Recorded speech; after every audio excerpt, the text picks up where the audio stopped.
So here's my 2005 Scion XA with a 2ZZ from a 2000 Celica GTS. I know there's not many videos of an XA with the 2ZZ swap, so I figured I'd do a quick startup and walk around. The car actually is rarely ever driven. I did the swap in 2019.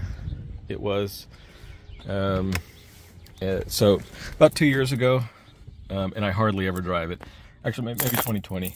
But I don't think it's been started in, I don't know, maybe a month. So let's see how that goes.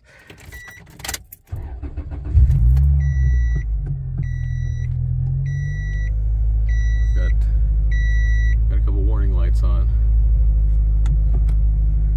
I don't know, maybe the battery's a little low. Didn't sound like it. Typically, that brake and ABS light don't stay on. Also, my tack usually works too, so something's going on. Again, the car I start it up maybe once a month, if that.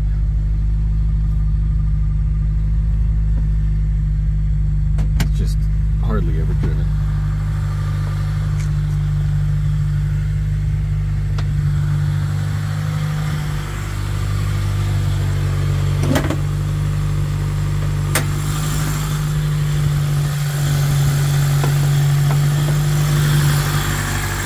Here's my swap. Again, 2ZZ from a 2000 Celica, 6-speed from a 2000 Celica GTS. The computer is a 2003 Matrix XRS.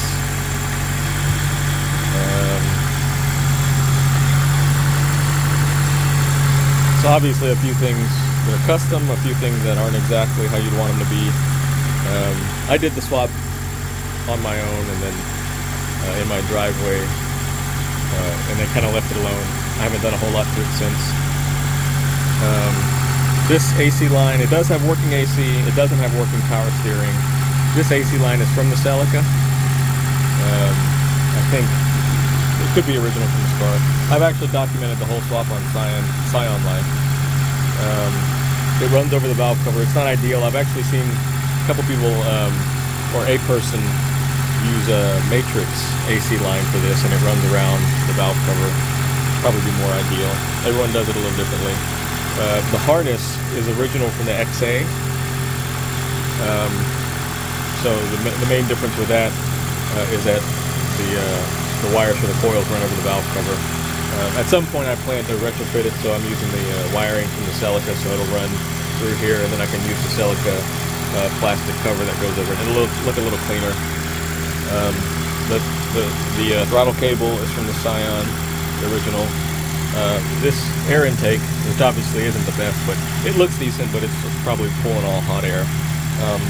It was a modified AEM intake that came with the Celica. Obviously these coolant hoses modified, I think it's 1 1/4. If anyone's interested, I can get some further details, but this was a 45 or a 60-degree silicone elbow to this aluminum pipe to the original Scion filler. I think this is original from the Scion, original Scion radiator. And so, as far as engine mounts, this was the Celica original bridge mount. As you can see, I chopped to shorten it and welded. And the rubber is original to the Scion. And normally they have a cage that goes over it. I drilled out the spot welds, or else the mount wouldn't fit over it. So that's original. That actually is broken too. The mount over here, original from the Scion. Normally the Celica mounts on top to the transmission against the frame rail. There's not a spot for that on the Scion. It'd probably be more ideal, but this was just an easier and more straightforward bolt-on way. The Scion bracket and mount, the bracket bolted to the transmission. There's actually a spot on the front of the transmission that's unused on the Celica. that the Scion bracket mount fits to.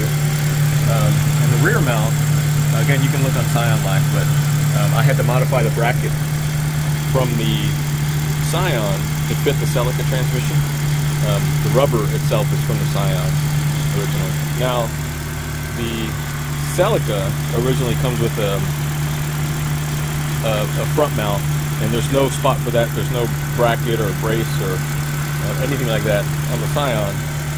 And really it wasn't needed, but to make it a little more solid and stable, I built this kind of bracket. It's rusting now. Again, it's been a couple of years, but I built this, just a solid mild steel bar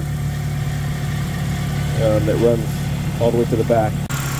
Yeah, so I broke all of the mounts that came that I had originally on here, and they're still broken. I've got the replacements, and I've got polyurethane inserts and window weld if I want to try that. But yeah, so I put the front mount in there to maybe potentially hope to not break them in the future. So that's the car. Again, the tack issue was from a long time ago, before we did the swap. Sometimes it works, sometimes it doesn't. Let's see if we can get it to kick back on again. I think it stemmed from a battery issue. Whatever.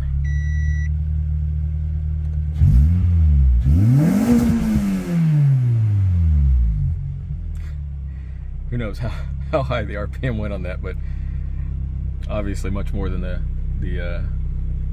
onesie that came in the car.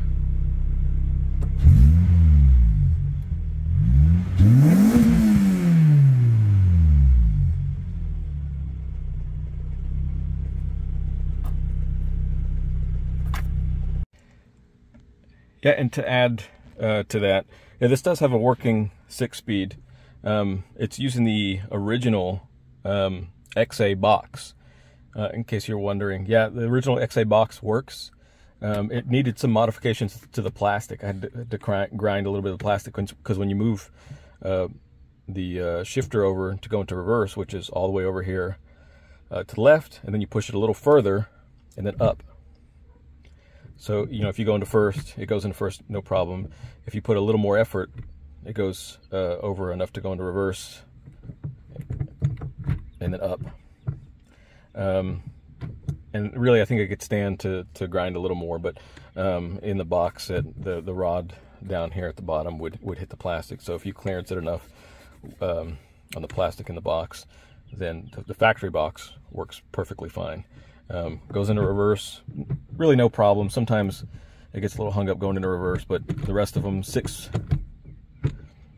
5th, 6th. So yeah, no problem with the factory box there too, in case anyone's wondering. Factory box, factory cables as well. So that's it for this. If you guys have any questions, just you know, you can comment, leave me a message, and I'll respond to it. Thanks. And you should check out my posting on Scion Life too for the XA swap, which should be pretty similar to XB. And if you had an older Echo, I think too, that should be pretty similar. Talk to you later.